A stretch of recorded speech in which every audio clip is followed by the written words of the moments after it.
There's many of you that arrive here today, you're just not in the groove. Things aren't going great. Maybe you're in a down cycle in your life. Maybe there's some letdowns and some hurts. A lot of setbacks, a lot of defeats. You've experienced a lot of disappointment. Maybe you've already given up. Little anxiety, little fear, maybe all the way to some depression. And I just want to be that person who reminds you that you can do something special and that you're going to, and that you have everything you need within you right now to make your life great, and you can turn it around at any time you decide to. And maybe you just need a little fire, a little encouragement to get back in the game again. I want you to be able to say something to yourself that will enable you to maintain a level of integrity with yourself.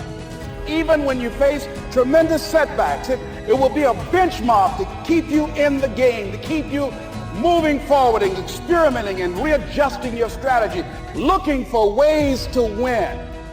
What is that something that will enable us to act on our dream? What's one of those keys? Here's what I want you to repeat after me, please, with power and conviction. Say, it's possible. It's possible. Because what does that do? See, it begins to change your belief system. See, the way in which we operate, ladies and gentlemen, it's a manifestation of what we believe, what's possible for us.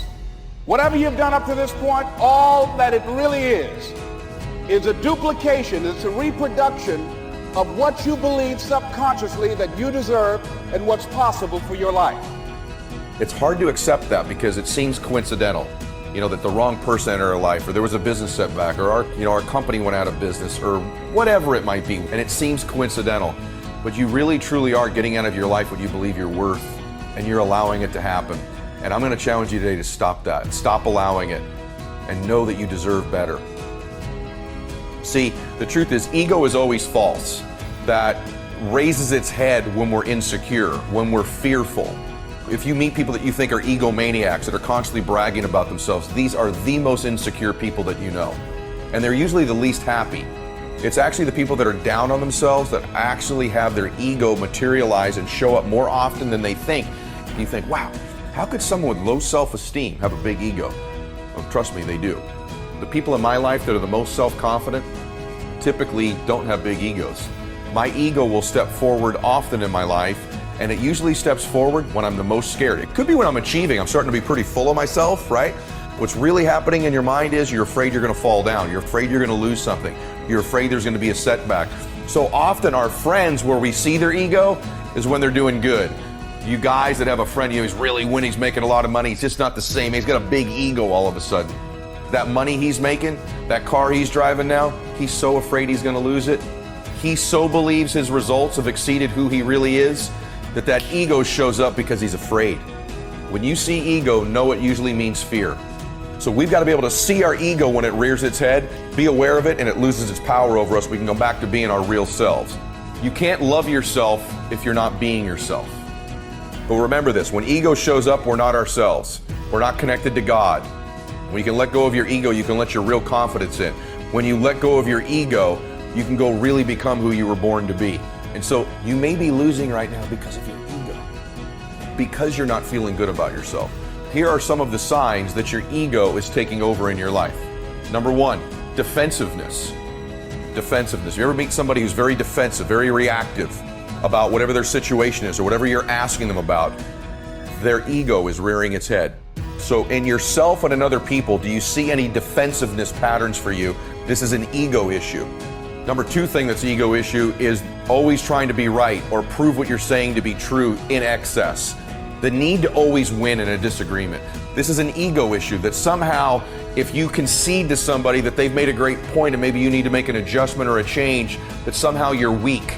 So believe it or not, that's an ego move based out of the insecurities you have. You don't always have to win every disagreement. It's okay to say, I'm sorry.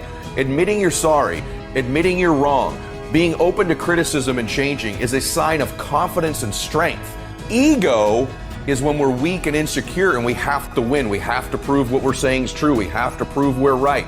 So I know many of you right now, that's so-and-so at work, that's my spouse, that's my girlfriend, that's my boyfriend, that's my dad, that's my mom.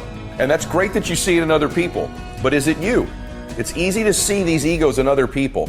But the real winners in life, the real achievers, are so self-aware they see these things in themselves. Number 3, pride and boasting, constantly bragging about themselves, being very prideful in their behavior. The Bible talks often about, the maladies of having pride in our life. But if you're bragging, if you're prideful all the time, this is someone with a big ego. That's one of the more obvious ones. We go, I know that.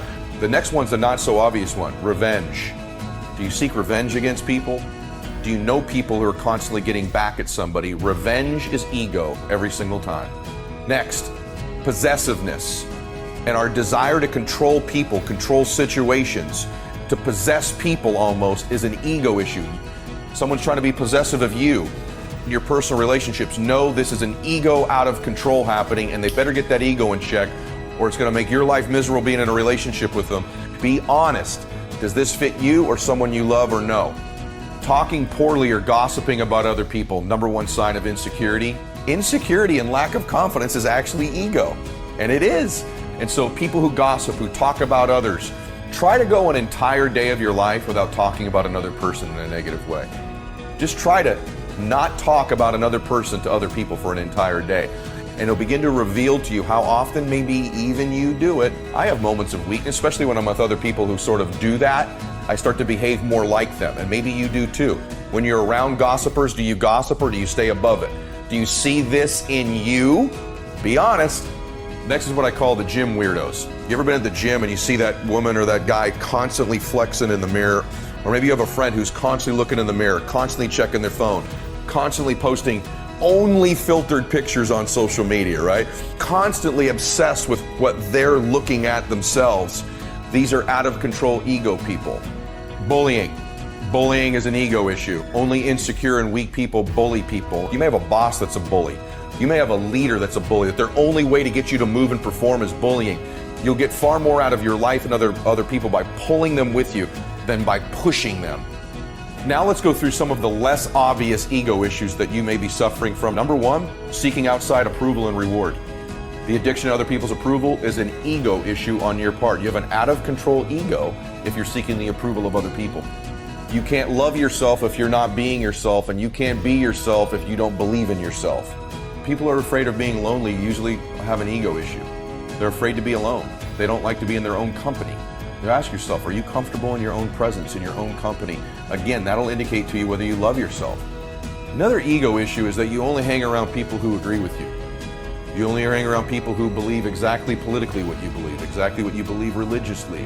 A rich life, a confident person is willing to associate with people who have different opinions and express them. An unconfident person can only surround themselves with people who think exactly like them. It's a formula for no growth. There's no one to challenge you. There's no one to stretch you. There's no one to make you think differently. And maybe it reinforces your strength. Maybe they persuade you.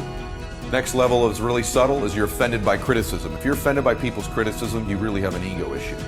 Are you stuck in the past? Are you constantly telling old stories from your past? Nobody wants to hear about your past. No one wants to know where you played quarterback or what you got in college, when you were once on TV. No one wants to know about the past or what you once did anywhere in your life. They want to know where you're going and what you're doing. If you're constantly reciting the past, it means you're not living in the present, and it's a formula for not winning. The next thing is insecurity and self-doubt. That's an obvious one, but believe it or not, people who are insecure and have self-doubt have an out-of-control ego. Ego is false self, so they lead with the false self because they're so insecure and they've got so much self-doubt. Constantly apologizing. Believe it or not, if you're someone who chronically apologizes, you have somebody in your life who's constantly apologizing, but then they make the same mistake all the time, this is someone with an ego because you'd rather take the easy way out and apologize than fix your behavior. You keep apologizing for the same thing over and over again. Stop doing it. You don't need to apologize. The biggie, worrying about what everybody thinks about you. What do you mean? If I had a big ego, I wouldn't care what everybody thought. No, exactly the opposite. People with out of control egos are so insecure, they're constantly obsessed with what people think about them. People with no ego love themselves. People with the smallest ego are connected to God and they love themselves because they know they come from God, in my opinion. You don't need the approval of other people because you've got God's approval. And once you have that, you don't need other people's approval. These are all ego issues that impact our lives. Wouldn't the ultimate version of you not brag, not tell stories about the past, not worry about what other people thought about you, take criticism very well? The ultimate version of you would have none of those things, wouldn't he or she? and that would be the removal of your ego.